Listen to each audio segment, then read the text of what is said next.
Olá, sou o professor Rodolfo Menezes, do CDF Concursos. Estarei com você na disciplina de Direito Penal. Atualmente sou magistrado federal, já fui delegado de Polícia Civil do Distrito Federal e oficial de carreira. Minha trajetória para os concursos, ela passa por duas fases. Na primeira, eu fui aprovado e ingressei na Academia Militar das Agulhas Negras.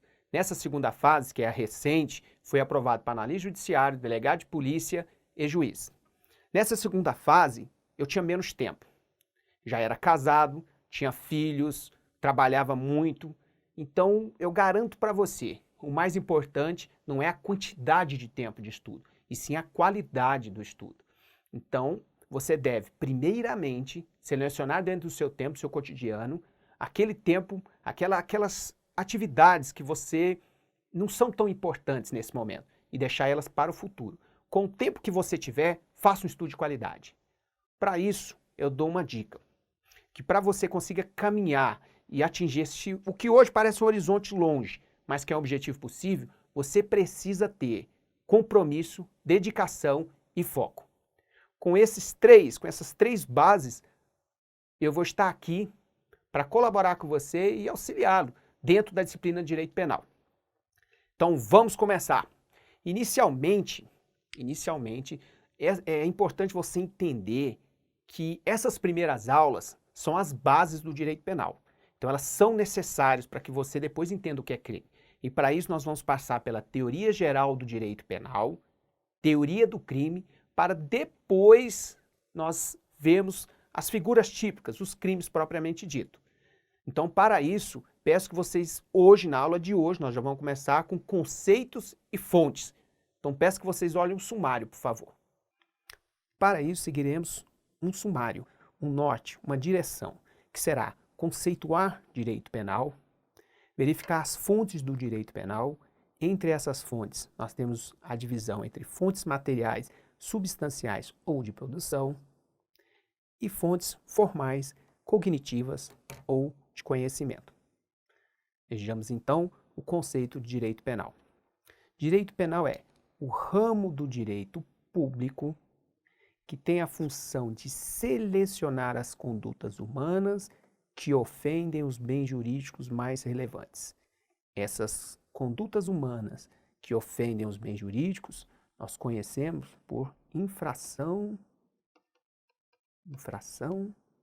penal. Poderemos ver na doutrina também preceito primário, que é a definição da conduta delituosa, e combinando uma sanção penal, que é o preceito secundário.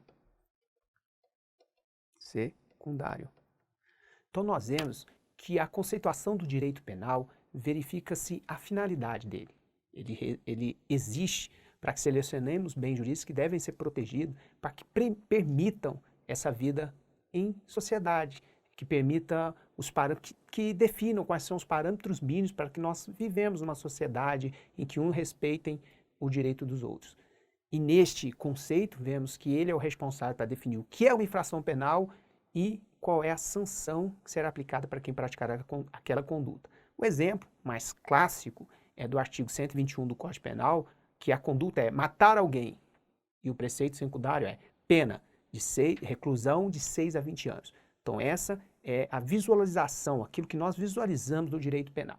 Lembrando que, além dessa definição de conduta criminosa, infração penal e a sanção penal aplicada, nós temos várias regras dentro do próprio Código Penal e dentro das leis penais extravagantes que se referem à aplicação do direito penal.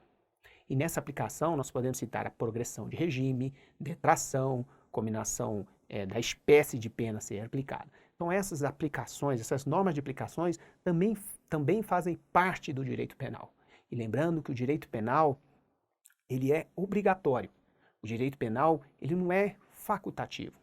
Ele é obrigatório para todos e indisponível. As pessoas não podem dispor do direito penal.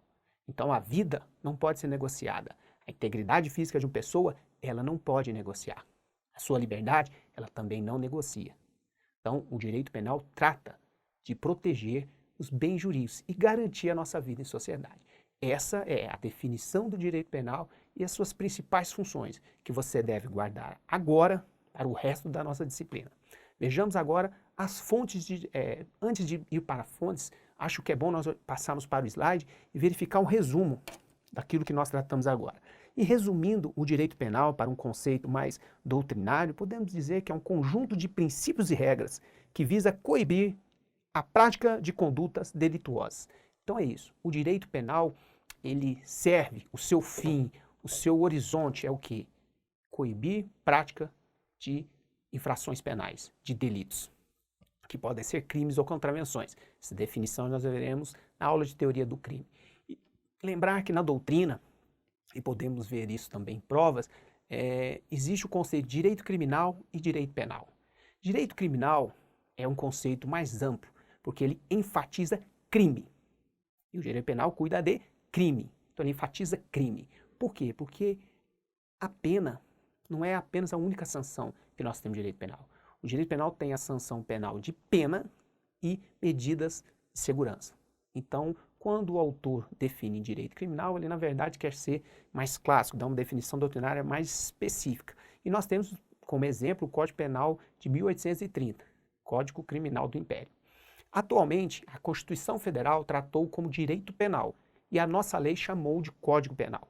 Então, para efeito de estudo, nós entendemos que direito penal é igual a direito criminal, a não ser que a questão seja específica. Diferencie direito criminal e direito penal. Aí nós temos que entender que direito criminal enfatiza o crime, direito penal enfatiza a pena. Seguimos então com as fontes do direito penal. Então vamos para o slide. Fontes do direito penal.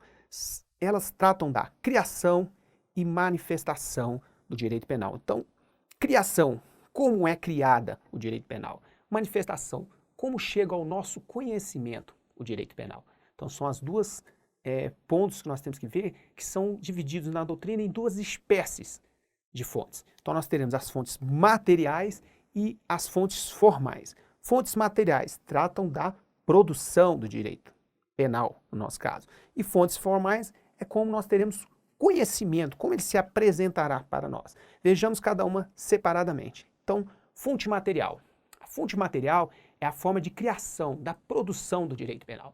Como esse direito penal existe? De onde ele vem? Nós temos que entender que é a fonte material.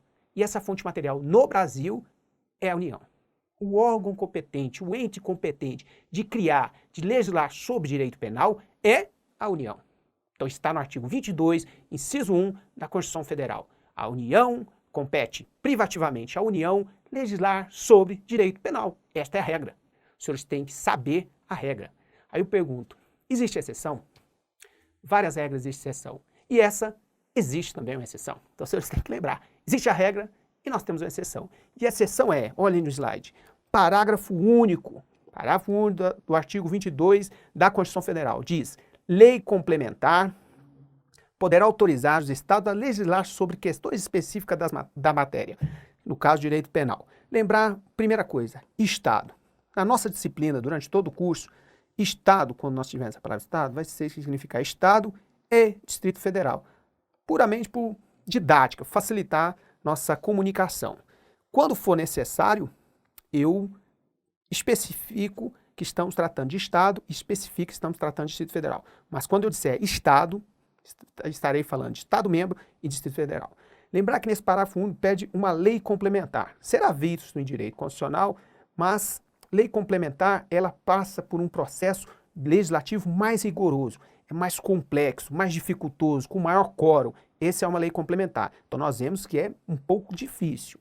E tem que autorizar, a União que vai autorizar, é claro, ela vai delegar parte dessa competência aos estados sobre questões específicas. Então nós teremos o Estado tratando o direito penal por delegação da União, desde que essa delegação venha como? Com uma lei complementar e questões específicas. A União não pode, nem que seja por lei complementar, delegar todo o direito penal para o Estado. Isso não pode. Ela tem que ser específica, uma questão, e que seja uma questão local. Então, uma região do Brasil com uma determinada conduta delituosa, que ofende bens jurídicos protegidos naquele estado, naquela região, ela pode deixar isso que seja tratado pelo Estado. Para isso, a União deverá fazer um processo legislativo com lei complementar, autorizando e especificando qual é essa questão. De forma nenhuma a União pode fazer genericamente. Então, olhem lá o nosso slide. Eu quero que agora vocês gravem essas condições e nós vamos entender que a regra é a União, cria o direito penal. Exceção, o Estado pode criar, desde que nós temos lei complementar da União autorizando e que seja sobre questões específicas. Isso é importantíssimo para que os senhores entendam fonte material e possam responder qualquer questão. Fontes formais. Agora nós vamos ver fontes formais. O que são as fontes formais? As fontes formais são como esse direito penal será materializado. Como é que ele será visto? Como é que ele será conhecido? Conhecido por quem? Pelo intérprete de direito? Pelo juiz? Pelo promotor? Pelo delegado? Pelo policial? Não.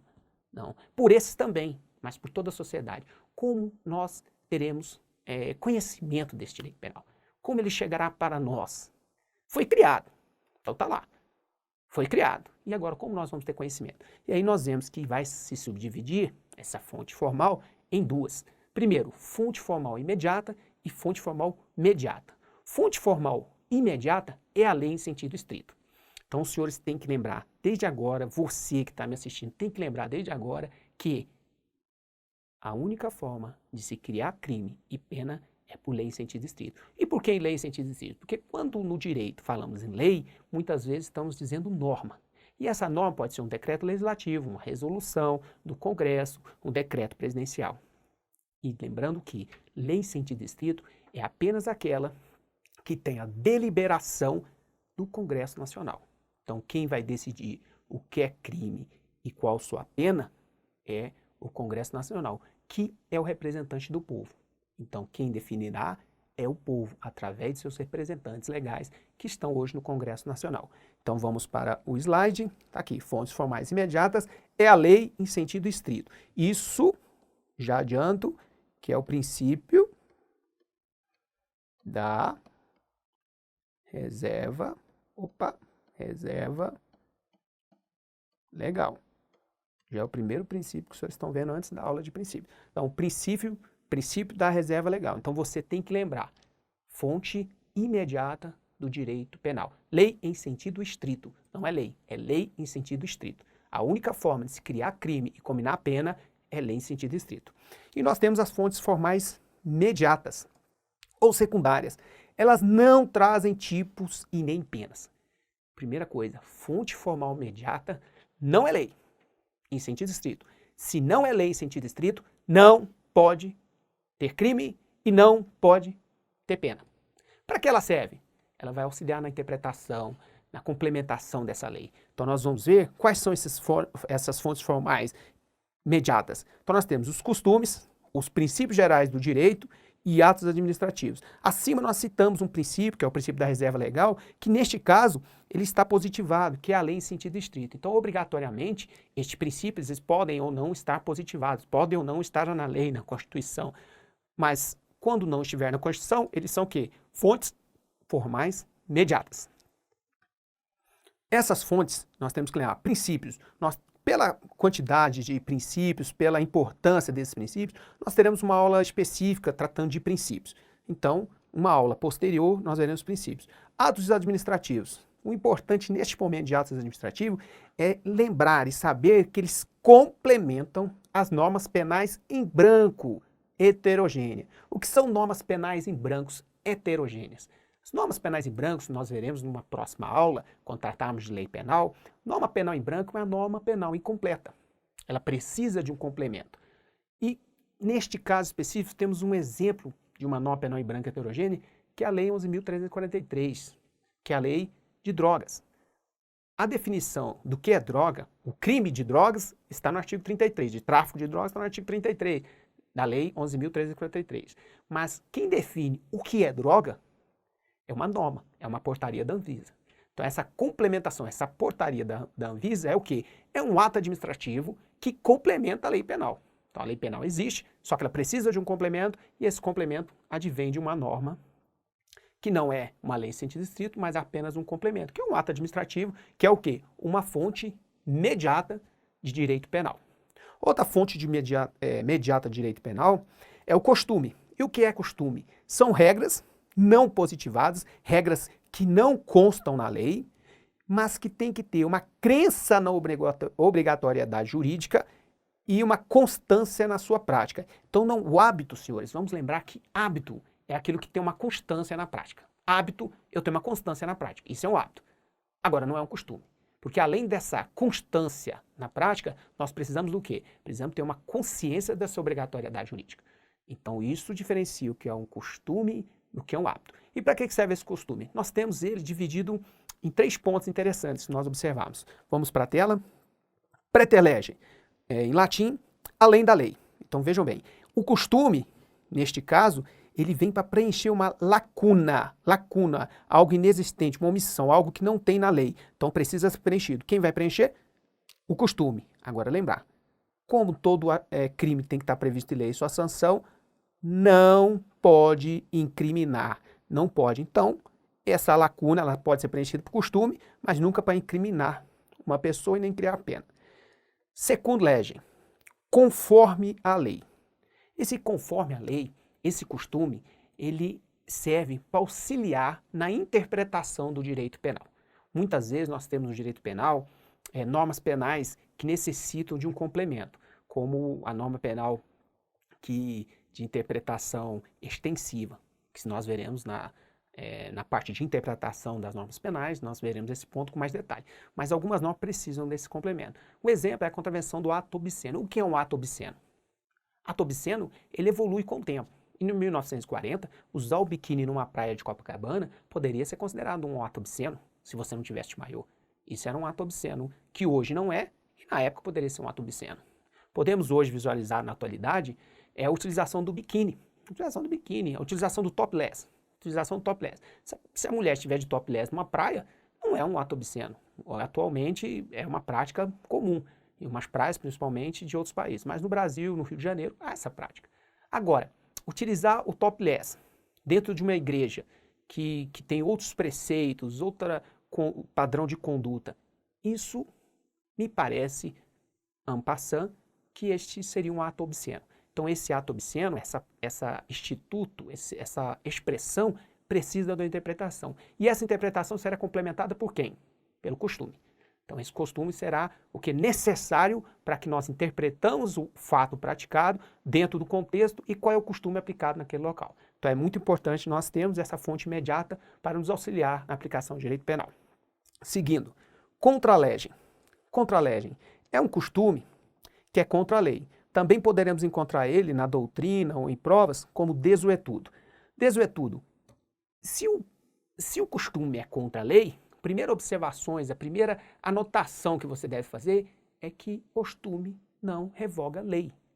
Então, costume não revoga a lei. E por que não revoga a lei?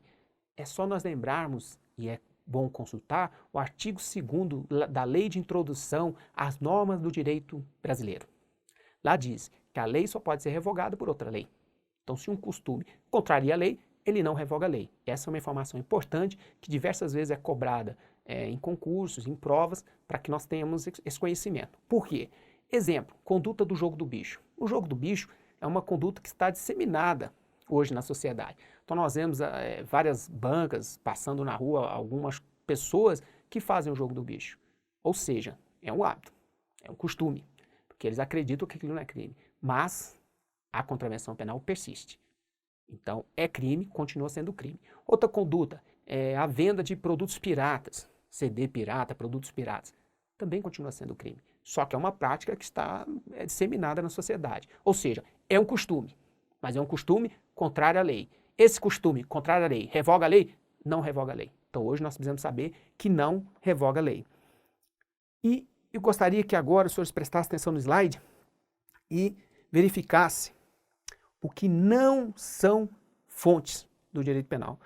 Professor, por que eu tenho que saber o que não são fontes? Porque muitas vezes não basta nós sabermos o que é, nós temos que saber o que não é, porque ele pode ser cobrado na prova e por ser uma matéria importante nós confundirmos na hora. Então, doutrina. O que é a doutrina? A doutrina é um estudo científico que nos traz conhecimento do direito penal. Então é muito importante. Só que a doutrina, ela não tem força obrigatória. Por não ter força obrigatória, ela não é uma fonte do direito. Então, por ela não ser obrigatória.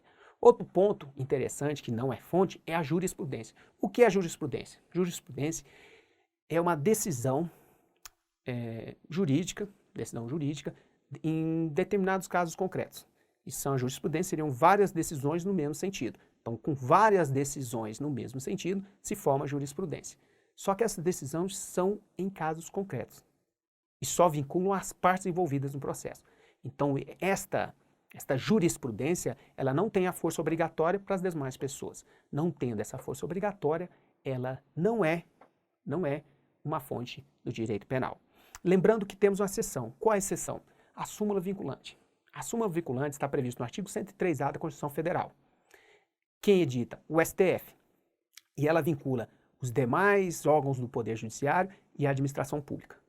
Então, se ela obriga os demais órgãos do Poder Judiciário e a administração pública a cumpri-la, essa súmula vinculante, então ela tem força obrigatória. Então, ela seria uma exceção nessa observação que nós fizemos da jurisprudência não ser fonte de direito penal. Ou seja, súmula vinculante é uma fonte de direito penal.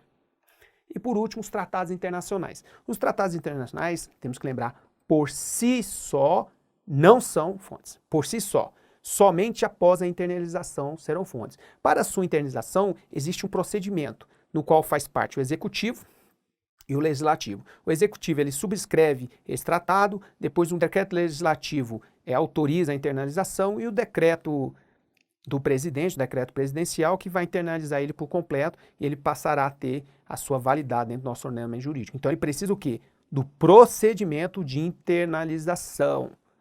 E com esse procedimento ele poderá ter uma força constitucional, supralegal ou de lei. Isso dependerá da forma como for esse procedimento legislativo. Então isso os senhores verão em direito constitucional, com mais perfeição, com mais atenção por ser uma matéria de direito constitucional, essa internalização do tratado internacional, mas se ele for seguir um processo de emenda constitucional e tratar de direitos humanos, ele será considerado com força constitucional. Se for direitos humanos não tiver esse procedimento, será supralegal. Se ele não for nem direitos humanos e não seguirá esse procedimento, é claro, ele terá força de lei, então será legal. Isso é o tratado. Ou seja, após esse trâmite todo, o tratado passa a ser uma fonte de direito penal. Por quê? Porque ele foi internalizado, ele se tornou uma norma de direito penal que passou dentro da Casa do Congresso, que teve uma deliberação dentro da Casa do Congresso. É isso que é importante nós visualizarmos. E lembrar, a forma como isso será cobrado e uma prova no enunciado. Se simplesmente falar tratado internacional, mas for perceptível que quer dizer que um tratado internacional internalizado, ou seja, válido dentro do nosso ordenamento jurídico, nós teremos um tratado internacional internalizado. Internalizado, ele é fonte. Sem internalizar, ele não é a fonte do direito penal. Essas são as anotações muito importantes.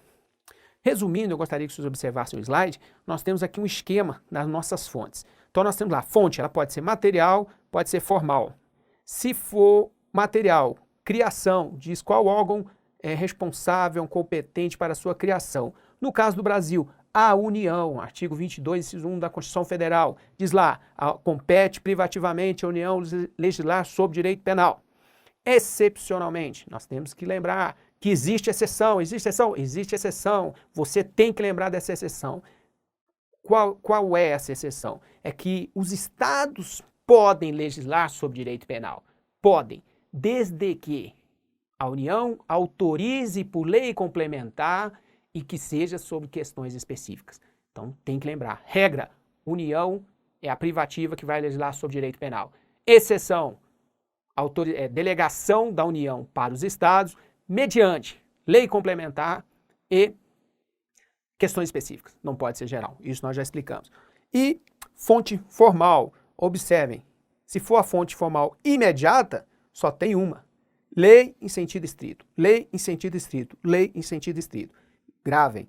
Imediata. Fonte formal imediata. Quais são? Costume, princípios gerais de direito e atos administrativos. Agora, vamos ver como essa matéria de hoje, conceito e fontes, são cobradas no concurso. Então, observe a tela numa questão que é recente. Então, TRE, analista judiciário, com relação às fontes e aos princípios de direito penal, bem como a aplicação e interpretação da lei penal no tempo e no espaço, assinale certo ou errado. Segundo a doutrina majoritária, os costumes e os princípios gerais do direito são fontes formais imediatas do direito penal. Então, o examinador fez um errinho que se torna muito importante, porque fonte imediata é apenas a lei, em sentido estrito. E o costume e os princípios gerais do direito são fontes imediatas. Então, o examinador achou que vocês não tinham assistido essa aula, mas vocês assistiram, saberia que é errada. Dado o princípio da legalidade estrita, é proibido o uso de ato administrativo para complementar a norma penal. O examinador esqueceu da norma penal em branca. Ou melhor, ele queria que você esquecesse, mas você não esqueceu. Então, norma penal em branca é complementada por ato administrativo. Como exemplo, nós temos a Lei 11.343, que é a Lei de Drogas. Então, ela é complementada por uma portaria da Anvisa que diz o que é drogas. Então, essa questão também, ela diz que é proibido, então ela está errada também. Vamos para uma próxima questão. Câmara dos Deputados, analista legislativo em matéria penal, os tratados e as convenções internacionais, após serem referendadas pelo Congresso Nacional, constituem fontes imediatas do direito penal e tem eficácia erga omnes. Então, olhe para mim. Quando o tratado ou convenção passou pela deliberação do Congresso e já esteve também o decreto executivo, ele passa a ser uma norma internalizada. Quando ela passa a ser uma norma internalizada, ela tem força legal. Se ela tem força legal, ela é uma lei em sentido estrito. Se é uma lei em sentido estrito, então a resposta dessa questão é certa. Olhem, certa. Então, certo, é uma fonte imediata porque passa a ser o quê? Uma lei. Ok? Então, outra que já não é questão, mas eu queria que vocês observassem que eu, passando no transporte público, me deparei com uma propaganda no metrô e eu resolvi tirar uma foto, né, para que a gente pudesse utilizar na aula. Então, observe a tela. Está aqui. Uso indevido de botão de emergência é crime. Tudo ok. Vamos entender que tem uma previsão no Código Penal sobre transporte público. Nós não vamos aqui estudar, que não é o tema da aula, mas tem uma previsão criminal. O que me surpreendeu foi que ele coloca embaixo, e aí a propaganda fica dúbia, coloca um decreto 26.516 de 2005, que na verdade é do Distrito Federal. E aí eu pergunto, decreto do Poder Executivo estadual pode criar crime? Não, não pode, a gente sabe que não. Mas aqui é apenas uma propaganda que ficou em dúvida. Na verdade, isso aqui é uma norma que não está tratando de crime em hipótese nenhuma. A pessoa responsável pelo metrô só queria avisar os seus usuários que existe crime, certo? E eu aproveitei para que a gente não confunda as informações que está lá escrita. Então, quem assistiu essa aula não terá esse problema. E frisar, decreto não tipifica crime, decreto do executivo não tipifica crime e não aplica sanção penal. Apenas lei em sentido estrito. Uma observação que aquele que abriu o Código Penal pode ter ficado em dúvida. O nosso Código Penal é o Decreto-Lei 2848 de 1940. É um decreto-lei. Professor, mas decreto-lei, sim, o decreto-lei nesta época tinha força de lei, ok? Quando nós tivemos a Constituição Federal, e aí vai ser uma matéria a ser estudada em direito constitucional, esse decreto-lei foi recepcionado com força de lei, lei em sentido estrito.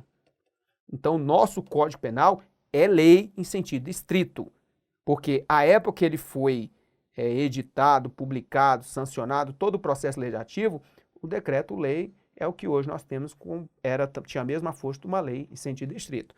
Então, fique essa mensagem e para que a gente finalize a nossa aula. Nós vimos hoje um conceito de direito penal rápido, para que você entenda as fontes do direito penal. E eu desejo a vocês um bom estudo. Não esqueçam de acessar o livro digital e as nossas redes sociais.